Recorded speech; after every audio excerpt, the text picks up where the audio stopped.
Leukotrienes are oxygenated fatty acids found in virtually every mammalian cell. Much of the early experimental work on them was carried out using white cells, or leukocytes, from which their name was derived.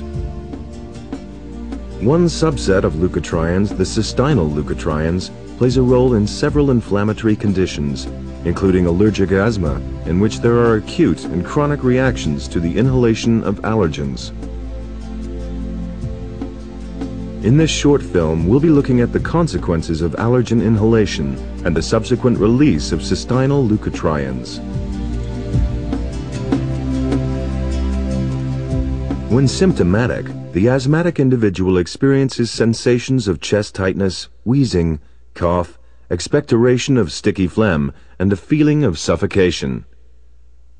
The onset and increase of these symptoms is usually due to an allergic reaction initiated by an allergen to which the asthmatic has previously become sensitized.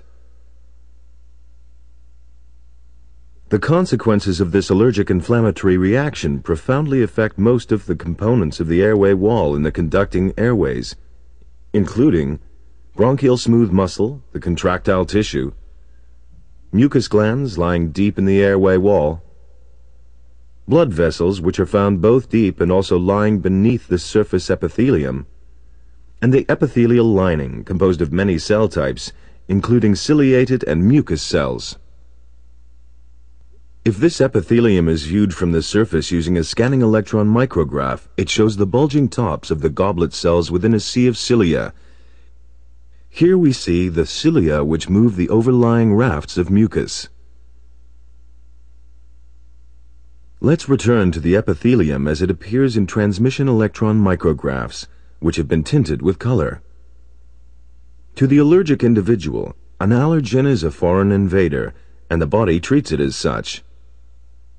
If allergen is not trapped by the mucus, then it's deposited on the moist lining epithelium and its rapidly beating cilia. The allergen then encounters the body's next line of defense, the tight junctions between the cells of the epithelium. Tight junctions act as gatekeepers, controlling the outward flow of fluid and the inward flow of macromolecules such as allergens. Many allergens can digest these junctions and thus enable their own entry into the epithelium. The body's immune response to this alien entry begins when the allergen makes contact with an antigen-presenting cell at the base of the epithelium. Antigen-presenting cells ingest the allergen, fragment it, and then present these fragments to T lymphocytes, which recognize them as foreign.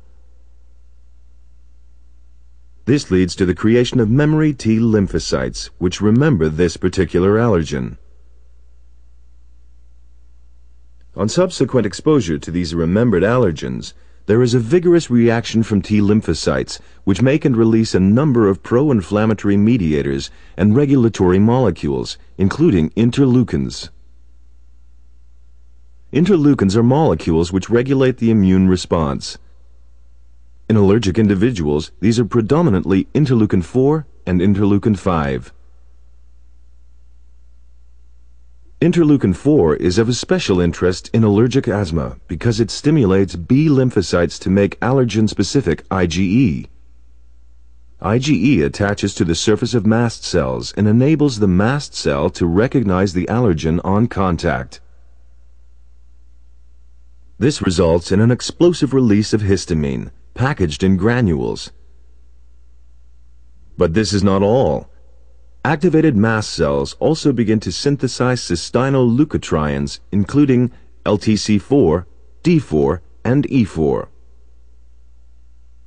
Once the process is initiated, epithelial and endothelial cells augment the production of cysteinyl leukotrienes, which are released throughout the airway wall. The consequences of this widespread leukotriene release are numerous. They stimulate the sustained contraction of bronchial smooth muscle. They affect airway mucus in mucus-secreting glands. They recruit inflammatory cells to the wall. And they alter the permeability of blood vessels. As the vessels become more permeable, plasma leaks into the surrounding tissue, causing an edematous swelling of the mucosa. Eosinophils, key players in the inflammatory response, are released into the circulation and adhere to the vascular endothelium. Leukotrienes encourage their emigration from vessels. Eosinophils themselves can generate leukotrienes, further promoting the immune response. Furthermore, the accumulation of tissue eosinophils, their migration to and through the surface lining epithelium and into the airway lumen, is thought to be accompanied by the release of eosinophil granules, the contents of which damage the epithelium. While the basal cells remain firmly attached to the basement membrane, damaged superficial ciliated and goblet cells break away. As a result, nerve endings become exposed. Their increased stimulation causes nerve-mediated reflex actions, such as cough, mucus hypersecretion, and vasodilatation. Another consequence of leukotriene release starts deep in the airway wall, on mucus-secreting glands. Leukotrienes interact with receptors on the secretory units at the periphery of these glands, stimulating the discharge of mucus into the tubules which fill the collecting ducts. The accumulated mucus is then expelled quite rapidly onto the airway lining when the airway wall contracts.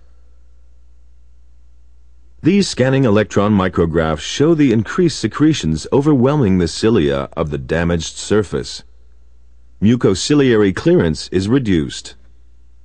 Moreover, the mixture of sloughed epithelial cells shown here and mucus, edema, and inflammatory cells gives rise to a thick, highly viscid and sticky plug of secretion which blocks the gland ducts and airways, making it difficult to breathe and which is near impossible to clear, even when the patient coughs. Over 12 to 24 hours, leukotrienes sustain the contraction of airway's smooth muscle, which, acting on an edematous airway wall, profoundly narrows the airways. But there is now accumulating evidence that in severe, long-standing asthma over months and years, there is a gradual increase in the amount or mass of airway smooth muscle, referred to as the process of remodeling. This contributes to the thickening of the airway wall. The process of muscle mass enlargement occurs by more than one mechanism and is probably repeated again and again each time there is exposure to allergen.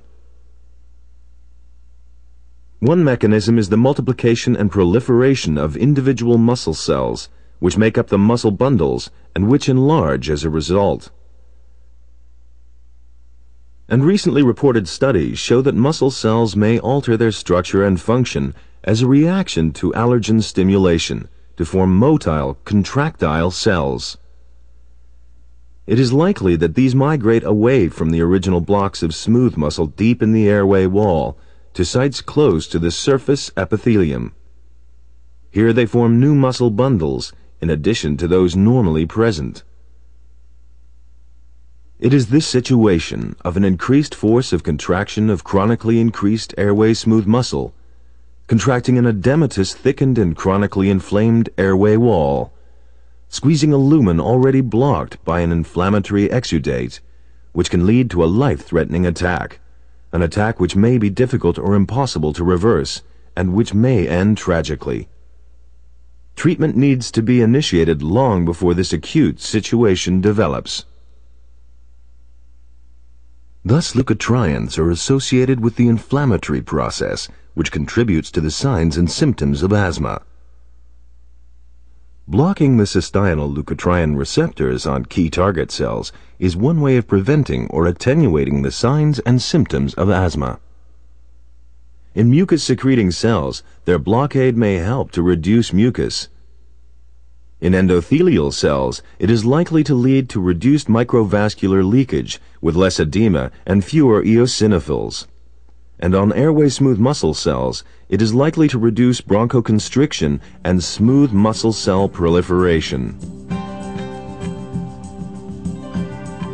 Clinical studies with drugs that block the receptors for cystinoid leukotrienes have demonstrated improved lung function, symptoms and signs of asthma. These are important steps in achieving the goal of effective asthma control.